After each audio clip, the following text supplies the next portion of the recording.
Hi, this is Lex, and welcome to the Fintech Blueprint.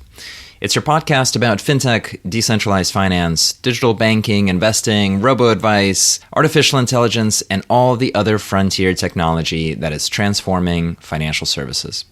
To get more content, like an illustrated transcript of this conversation in your inbox, subscribe at fintechblueprint.com. So without further delay, let's jump into today's episode.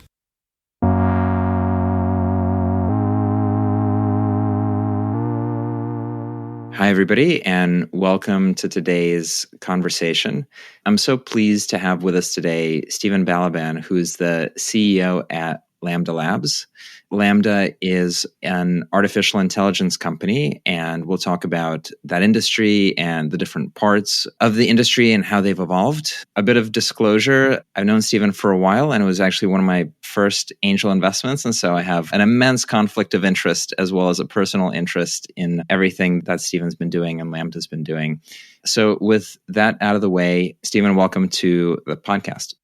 Hey, Lex, thank you so much for having me on. This is cool. So before we get to the meat of Lambda, what it does, and kind of AI and the present, let's talk about you at the very beginning. In your background, it was like education and then immediately neural networks, which is unusual. Can you talk about sort of your academic training, like what you were doing, and then how was it that you got pulled into this direction, when you got pulled in this direction, and what about it resonated with you? I studied computer science and economics at University of Michigan. I think like a lot of people who are into computers, you read about artificial intelligence in science fiction, whether it's maybe one of my first exposures to it, I can remember is reading Neuromancer by William Gibson. And that sort of really has a very interesting perspective on how AI interacts in the world. And, I sort of, the way that I got into deep learning and sort of like really got into, I guess, AI in the newer sort of, the latest, I guess, incarnation of it is actually through face recognition software. And so I ended up sort of diving into this problem of like, how do you recognize faces in an image? And what you find out is that this is like kind of like a largely an unsolved problem. I really was interested in this idea of how do you make it so that you can walk through the world and like sort of, like if you've ever played World of Warcraft, in World of Warcraft, everyone's name and their sort of guild is underneath their name. And, I wanted that kind of overlay on the real world. And so that's how I sort of got into face recognition as a general thing. I want to take this in two directions. One is the technical skill set that's required to even approach AI-based image recognition and all that. But before, I want to like splash around in science fiction and these waves of investment into artificial intelligence. Neuromancer, what is Neuromancer about? And, what stuck out to you about it? Maybe like we can even place that in the context of how people had thought about robots and how that's changed. One of my professors at Michigan actually had a really interesting perspective, which is they said, one of the interesting things about science fiction is that, you can read it and get inspiration for sort of like what to build in the world and maybe how the world could be. And, it's maybe some combination. It's like a reading science fiction version of Alan Kay's quote, which is, if you want to predict the future, the best way to predict the future is to invent it.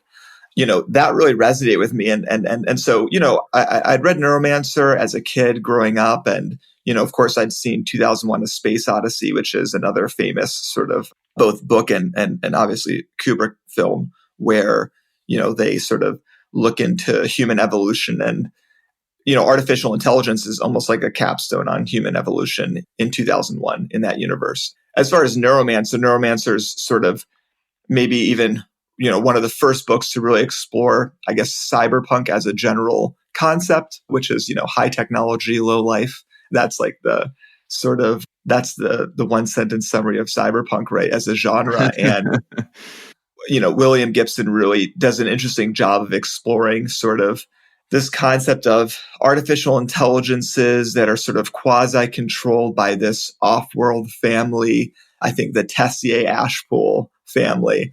in the world. And, the way that AIs interact with humans is they're almost like demigods, they have this sort of unlimited power. It's unclear what their motives are, but they are, influence the world in some way. And I thought that's an interesting, it's an interesting alternative way of looking at AI versus maybe the Asimov style, like iRobot, which is a little bit more grounded in AI being like a machine that can think. Gibson's version was pretty abstract. A few years back, I went on a science fiction reading binge where I tried to get like the book from every decade. Roughly, it was Asimov, and then it was Dune. And after Dune, I think I did Neuromancer.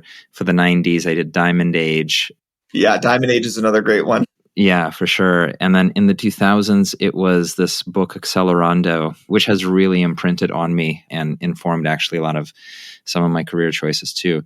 Neuromancer was also like the place where cyberspace was probably first articulated as this, like metaversal kind of space. Snow Crash is another good one too, maybe to throw in there for a 90s Neil Stephenson. Snow Crash. Of course, I guess you already got Diamond Age, but that was also another great cyberpunk one. These are all fantastic. And I think what they all do is they paint the future with magical technology present. But then simultaneously with that, there was real world technology and math trying to do AI. And the math for like deep learning and neural networks and all this stuff had been, as I understand it, like derived in part by Turing and others in the 50s and 60s, and it was funded 3 times through 3 different kind of investment booms and busts, and nothing had really come out of it despite all these attempts and all of this sophisticated mathematics. So when you were working on Perceptio and you were working on sort of facial recognition, were you aware of the history and like what was your concept of what had already been done, I guess, in the past? Yeah, no, very much so. I was definitely very aware of the history. I definitely try and do my best to read about business history, technology history, and so was familiar that there was an AI boom in the 80s and a subsequent AI winter. When I was at school in Michigan, it was really clear. They did the standard thing where they show you what a perceptron is, and they show you that a perceptron is unable to learn a very basic function XOR. Right. And that's like sort of one of, if you will, like sort of, I guess you'd say the death knell paper for AI for a while. I don't know when the original paper was published that sort of like killed perceptrons or whatever, but like, they really just emphasize that there's some limits to that architecture. Can you frame that a little bit more just in basic definitions? Like, so definitely what is a perceptron and how does it fail? But then outside of that, like what is an architecture in the first place?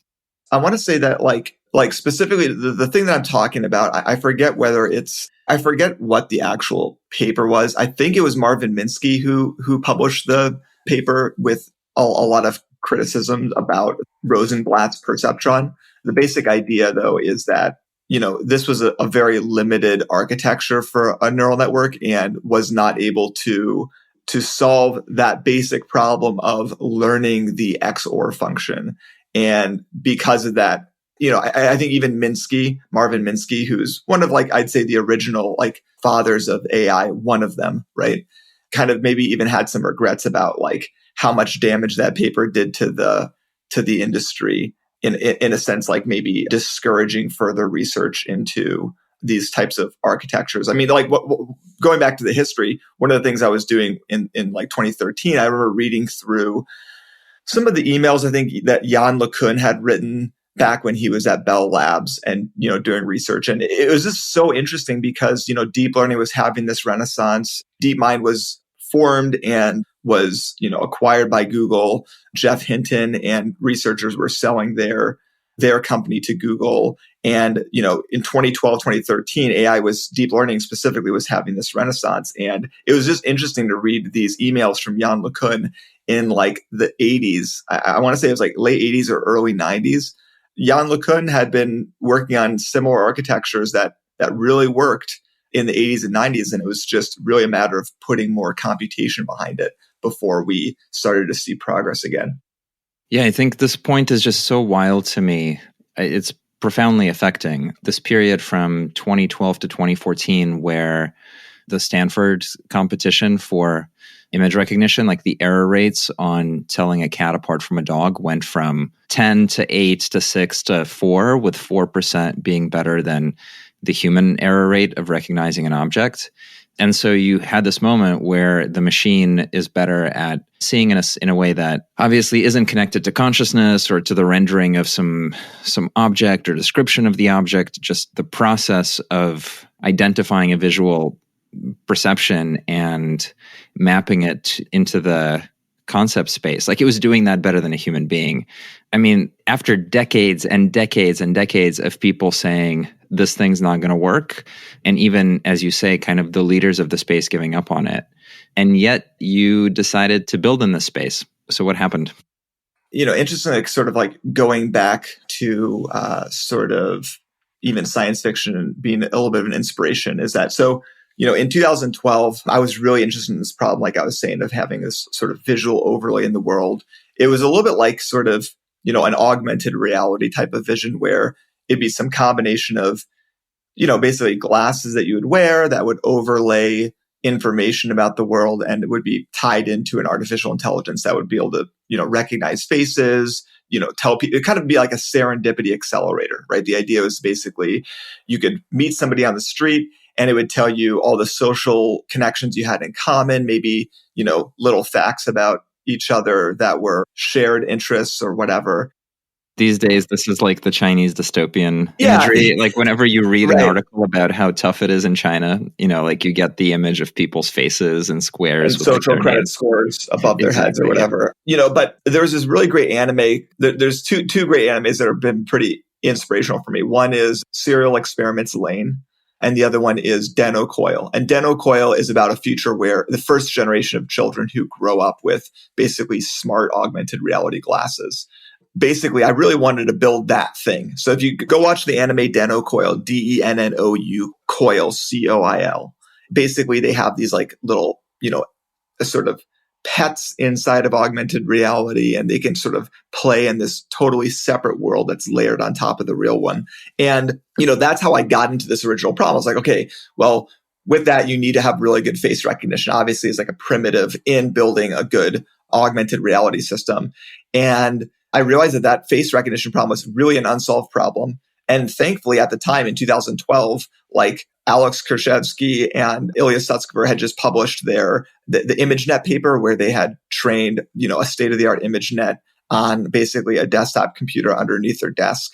And, that had top performance on ImageNet and was, again, being compared to, I think Google at the time had a similar paper, which is, I think I call the cat face paper. I forget. I want to say it's Andrew Ng worked on that paper, but they trained it, Google trained a network that did well on ImageNet with 19,000 CPUs. And then Alex and Ilya did it with a couple of GPUs under their desk. And so, at the time, face recognition has always been this extremely competitive field in terms of like technological ability, like the NIST. So the National Institute of Standards and Technology had the Ferret competition, which is, I think, FERET, which is a face recognition competition. And the cool thing was that like around that time, all the state-of-the-art people were doing deep neural networks to, have state-of-the-art face recognition performance. And so it sort of fortuitously, it was really lucky for me to just kind of get piped into the deep learning community just because I was trying to solve this face recognition problem. And so that's like really the origin of me getting involved with deep learning. You mentioned Perceptio. I don't think anyone in the audience had like heard of this part of the story, but, I joined this company Perceptio as basically their first employee. We were doing image and face recognition software that ran locally on the mobile phone. And Perceptio, we basically were running neural networks that would, the inference pipeline was actually with OpenGL ES shaders. So it was like OpenGL, like gaming shaders, like computer graphics shaders, but to actually run the neural network. That company ended up getting acquired by Apple. And, some of that technology eventually got integrated into iOS in the form of the kind of face and image search features that you see today. For context, it's also important to say that this is a decade ago. That was in 2013. It just ended up being sort of lucky that face recognition was so well solved by basically convolutional neural networks at the time. Interestingly enough, the path for Lambda is this like really crazy, insane path. But in 2013, Face.com, which was this Israeli company run by Gil Hirsch and a few other people, Face.com was acquired by Facebook. Face.com was doing face recognition software, and that's what eventually got Facebook, to add the auto tag feature. When they got acquired, I kind of knew that they were going to shut down their API. And that's actually how Lambda first launched our first product. Our first product was a face recognition API. And we launched it in 2012-ish. And that was sort of the beginning of the whole thing for me. I had a strange entry into the space as well and reaching out to you around that time because I was focused on the automation, the straight sort of digital transformation of the investing industry. As an entrepreneur, you sort of absorb these stories you tell to the world of like the introduction of technology, of like this advanced technology into the space is going to be so fantastic and it's going to democratize access and it will be cheaper for everyone. And now, everyone can have better versions of financial services or healthcare, whatever you're focused on. And then at some point between 2012 and 2014, the AI stuff had kind of turned into DeepDream. And I'm sure we'll talk about that in a second. I'll ask you kind of to define DeepDream and DeepStyle and what these things were.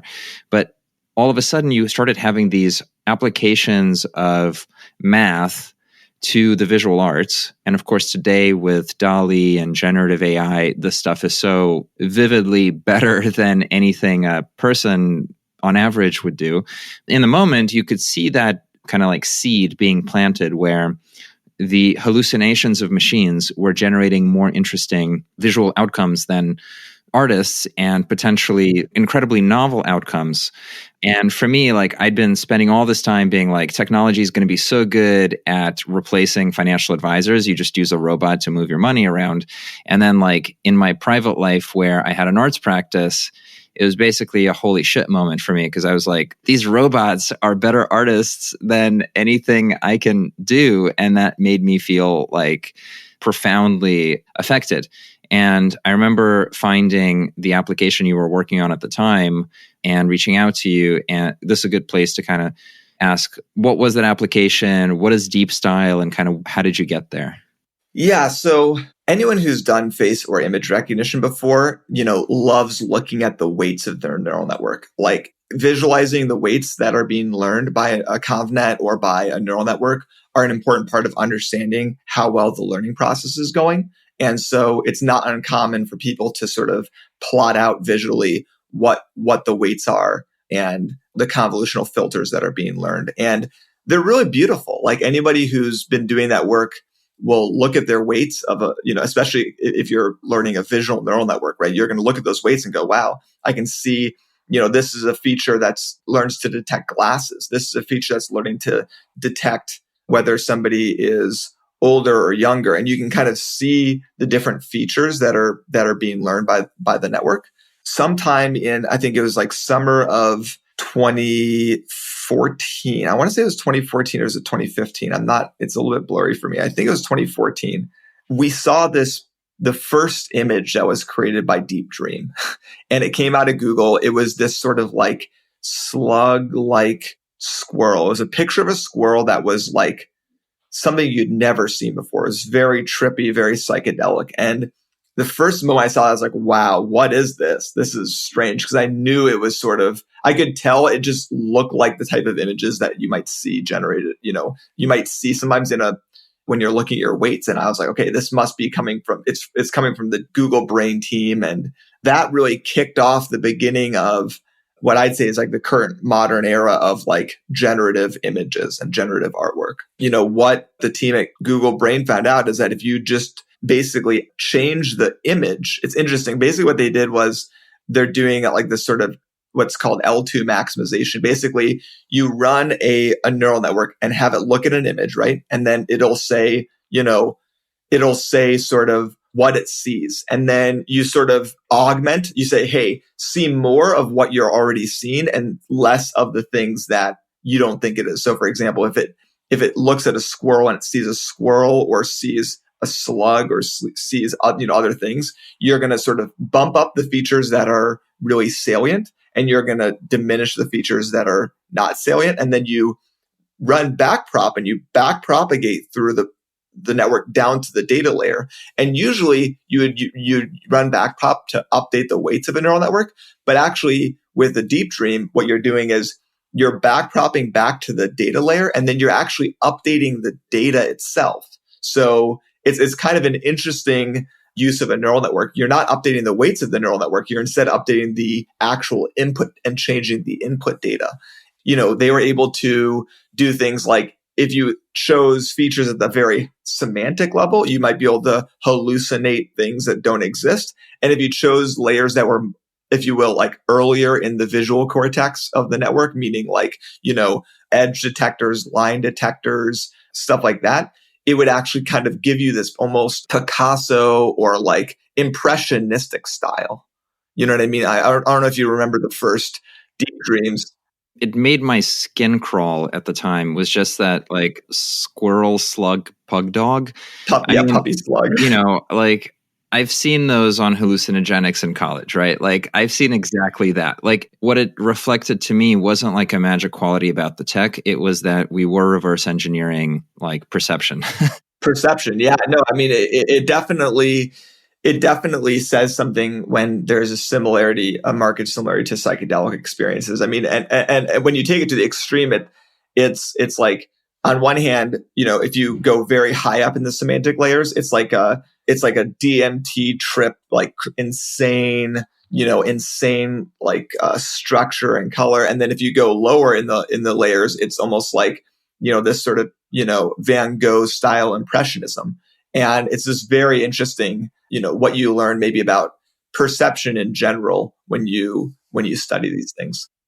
Yeah, this is why like all the Chomsky pushback about like AI not being intelligent isn't interesting to me at all, because you don't need to understand what you're perceiving to like see if your artificial eye works, But anyway, maybe if we can go from that to how the DeepDream algo innovated on top of that, what did it mean to pull in style inputs?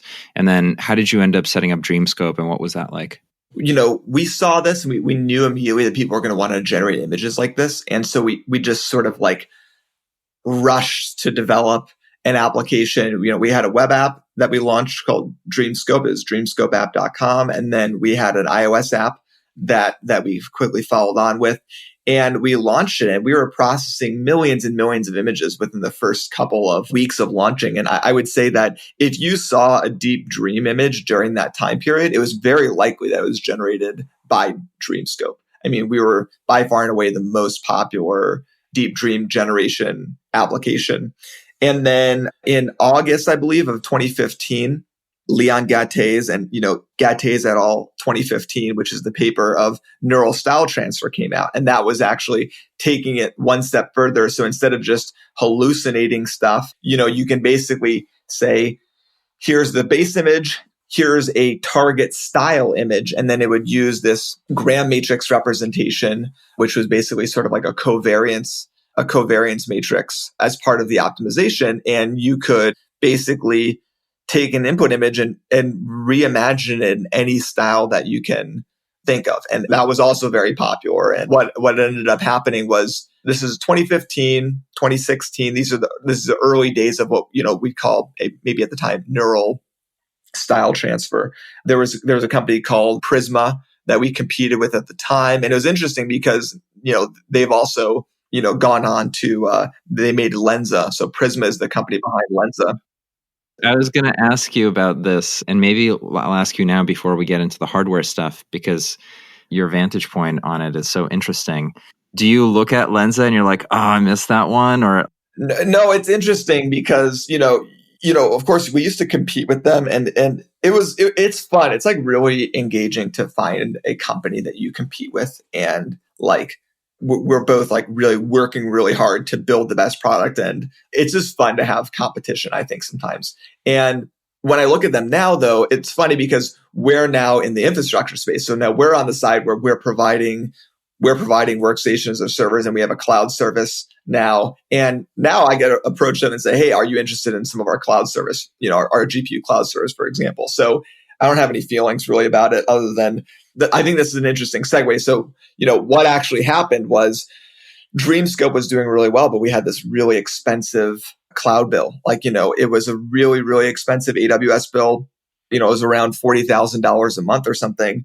And one of our early investors named George, who led our Series A and was an early employee at Google, said, hey, you should just build your own infrastructure. And so we did like a $60,000 CapEx and replaced our entire AWS GPU bill with just, running our own infrastructure. Actually, it was like in a garage in Portola Valley. It was actually the offices of another one of our angel investors, Austin Russell. And we're basically, so Austin was running Luminar, which is now a public LiDAR technology company and autonomy company. We basically ran this little like data center out of that garage in Portola Valley. And that's how we got into the deep learning infrastructure business. Like, we're like, oh, wow, we're saving a ton of money by running our own infrastructure. We're pretty good at this. So let's do this for other companies. And it's actually because of Dreamscope that we got into the business of providing deep learning infrastructure. And so we started selling workstations and servers and eventually launched our own cloud service. And so we completely pivoted the company. And, sad to say, but, we maybe last year shut Dreamscope down. But it's okay. We've built a great business on the infrastructure side now. Yeah, absolutely. I want to, just because I think it makes sense in the conversation, to double click first on the evolution of the AI algorithms, right? So like this period from 2011 to maybe like 2017 was this like deep learning period, the convolutional neural network period. You had some adversarial stuff going on, right? Where it was like these big data sets, like all your financial transactions at JP Morgan, or like, all your health data or whatever, all these images of cats that we gave you. They were large data sets, but they were still sort of they weren't the whole internet. More recently, with OpenAI, there's been a step function in the nature of the algorithms that are being used. Like looking at Lensa, like it is a million times improvement over the deep style tech that their prior iteration provided. So can you talk about what's the advance in the AI math and like what has enabled that to happen? The number one thing is, of course, the transformer architecture. And, that's been, I think the main step function seems to be the scaling up of transformers, basically. Previously, you had these generative networks were basically, constructed out of convnets, which are neural networks that are designed to recognize images. And so they're shown a bunch of images. And the sort of current generation of like, whether it's Midjourney or a Dall-E or whatever, these are actually sort of networks that are jointly trained with both images as well as text, right? So they have an understanding of the semantics of, the English language and other languages. And those models are much more powerful. They obviously before the only way that you could sort of communicate, quote unquote, with the neural network or with the AI is to like show it a source image, show it a style image, and then do something, with those. But now, with transformers and large language models becoming a part of that architecture, you can now actually type in text. Of course, you can still give it a source image, but you can also now type in text, and like that's a much more rich interface into how you might want to generate images, basically. I have a very loose, non-technical map of it, but like I kind of think of it as on the one side, you have a model that has ingested not a local data set, but like the entire internet. So all of human intelligence of a particular type, like visual or language, and flattens it out into some sort of multidimensional space where like it can interpolate between a picture of a cat and a dog and find every infinite sort of permutation of that. And then you can add a little bit of like in the style of 3D rendering or Pixar or, in the style of a movie from 1985 or something like that. And so there's like this flat space of all images ever. And then on the other side, you've got this other model, which has done the same thing for language, like ingested all language ever and flattened it into this other space. And you can use one to navigate the other. And so you're giving people controls to like float around, like going back to Neuromancer, really float around in cyberspace where the stuff in that space, in the latent space. Yeah, in neural latent space, right? Exactly. Is totally wild.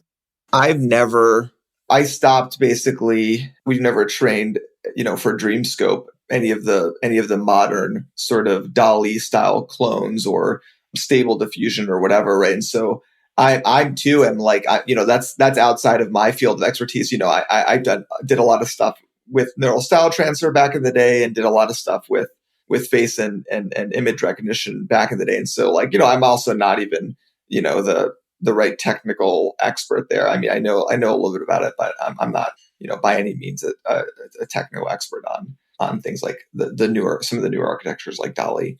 It's interesting, you talk about the latent space stuff. It's like, all of these things have a latent space to explore and to go around. And so like that's definitely not a new concept in terms of these large language models. I mean, you could always explore around latent space with some of the older stuff too, but certainly it's gotten a lot better with the addition of language into the mix. Let's put the spotlight on the company that you're running and, like the bet that you made to transition out of the consumer social network sort of art use case and into the realization that more and more entities, whether they're enterprises or individuals or developers or whatever, are going to need to be able to run these really complex AI focused, I don't even know what they are, let's say algorithms. How has that bet gone? What are the things that you want to share about it? And sort of like, what's the pace been like? Like, have you seen any changes in the last few years?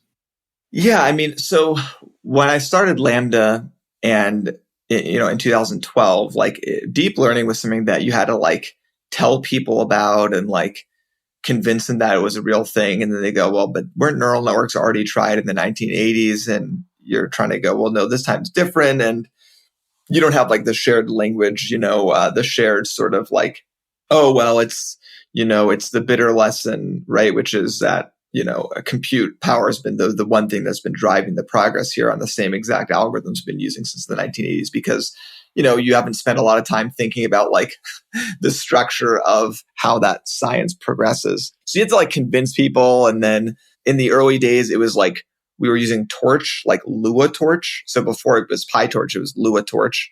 It was just called Torch. And then there was also, we used Theano, which was like a Python that was sort of like a graph. You just, it would create a computation graph. And that was sort of like a very similar to the first version of TensorFlow.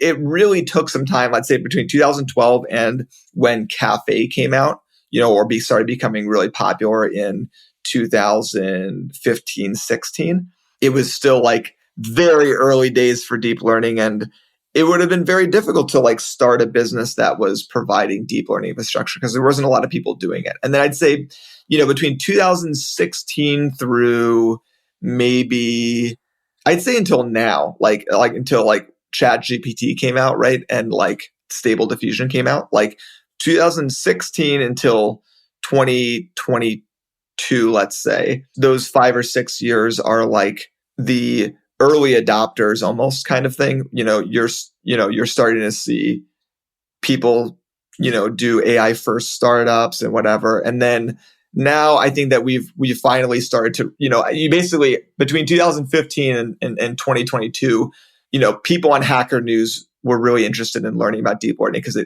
they kind of saw it being the future, right? But that was only people on Hacker News who are really a let's say, technology forward group, right? And then, thankfully, we've been able to build a business around those sort of early adopters, I think. And, so we have customers.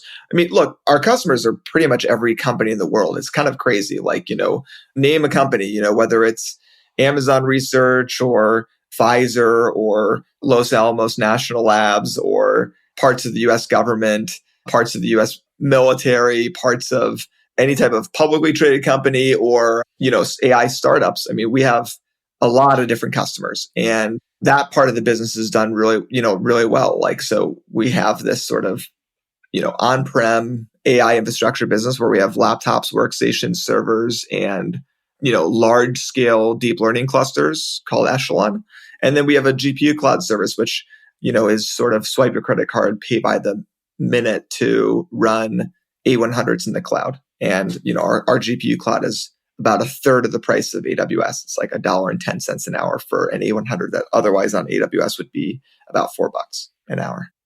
Is the infrastructure consumption by the Dall-E's and ChatGPTs, like, is it comparable to the infrastructure consumption of the earlier models? I think that, again, like going back to, transformers and these large language models really have changed a lot. Most of the ConvNet models, whether it's like Resonant 52, VGG, AlexNet, these were always things that you could pretty much train on like a workstation under your desk. And generally speaking, that was the scale of training that I think a lot of people did, maybe up to an 8 GPU server. The large language models are things where you're doing multi-node training, you need high-speed interconnect. And I'd say that, the large language models have really bumped up the amount of computation required by, at least an order of magnitude, if not more. And that definitely drives a lot of the increase in computational scale. Like now it's not uncommon, right, for somebody to pitch a venture investor and say, well, we need a $10 million compute budget to, train our neural network for this thing. How do you see Lambda continuing to evolve to hit that, right? Because the nature of the market's shifting, it's getting bigger, it's getting juicier too. You may be seeing different types of competition or different types of customers show up. How do you think about the future of your company within the space and then how it all goes forward after that? I think one thing we've done really good job of, and it's just because, we're building for ourselves at Lambda, right? My background's doing deep learning engineering. We have a lot of people at the company whose background's doing deep learning engineering. And we've really done a good job of just focusing on building useful stuff for the deep learning engineer, right? Whether that's, we publish benchmarks of all the GPUs and their performance. Like, I think we were the first company to publish benchmarks that were measured in your stable diffusion throughput. Like, basically instead of doing it as iterations per second for training image recognition network, we're like, how many images can you generate per second with this GPU, right? And, so we just been so focused on making valuable stuff for the deep learning engineer. And I think that's been, that will continue to guide us now and, for forever, really. I mean, I don't know what else to say other than we're the company that's built around, catering to that one persona, which is the deep learning engineer. And so, yeah. I'll try to end us with a very fuzzy question, which is going back to these science fiction stories and how some of these books, you start them and they're kind of like incomprehensible. The author's trick is to invent this world, like do all this world building with this magical technology that has all these complicated words and then build up like human society around how it uses that technology and then incorporate into the language and into like the structure of the world, the outcomes of having imbued these technologies and higher order like intelligence machines into daily life. And so you try to read this book and for the first 30 pages you're like, what do these words even mean, until you kind of absorb the language and absorb the world building and all sort of starts to make sense and you understand how you're like thrown into this native but strange environment. And I feel like we're all on a path to the same place, right? Where like right now a lot of this stuff feels like so novel and weird and deeply transformative and valuable as we race towards some sort of metaverse singularity event. But it's going to end up getting incorporated into our lives, and it's going to feel like all technology that at one point was amazing, right? Like 2007 iPhone, it's going to feel pedestrian, and we're going to be like annoyed the way that we're annoyed about how slow internet is, on an airplane, rather than being amazed that it's there. what's that science fiction worldview for these technologies once they're absorbed into our society? Like, where do you think we're going to land? Yeah, it's actually great. So I recently watched Her. I'm sure you've seen it, the Joaquin Phoenix 2013 film. And it's funny because I watched it when I was first starting Lambda. And I thought, wow, like that's so out there. And this is a really cool film. And then now when I rewatched it, all of the stuff that's like a lot of the stuff that's predicted in it is basically already here. And it's really just a matter of like somebody needs to go and build it. And, you talk about like whether it's singularity or whatever. I've never been a really big believer in sort of AI singularity stuff. I just think it's so far away. And we still use trains for transportation. We still use trains. Trains still do 50% of the freight in the United States. And the reason I say that is sort of like a way to say that old technology and humans really don't like change. Things don't change as fast as you'd think they do. But like the point is that if you rewatch Her, and like everybody has the ability to go and take what is out there today, whether it's a large language model, a diffusion model, whatever, and build a really new experience. And I think the cool thing is that the people who are going to be defining the next 10 years, what is commonplace and what is the basic pedestrian thing that we get frustrated with, are all building those things today. And that generally speaking, just back to that Alan Kay quote, like, if you want to predict the future, invent it yourself. Everybody now with the way things are going, like you're in a great position to build that next amazing thing that doesn't exist right now. And it's kind of cool that I'm very honored to be able to have those people as customers and to be able to provide them with the infrastructure for them to build the future with. Amazing. Great place for us to put an exclamation mark. If our listeners want to find you or to learn more about Lambda, where should they go? You can find me on Twitter. I'm relatively active, Stephen Balavan, STEPHEN BALABAN. Our website is lambdalabs.com, LAMBDALABS.com. And so those are the two places people can find us. Fantastic. Stephen, thank you for joining me today. Yeah, Lex, thank you so much for having me. Hi, everyone. That's it for this week's episode of the FinTech Blueprint. For more technical deep dives into all things FinTech and decentralized finance, check out fintechblueprint.com and grab a free subscription to the newsletter. This is Lex, and I'll see you next time.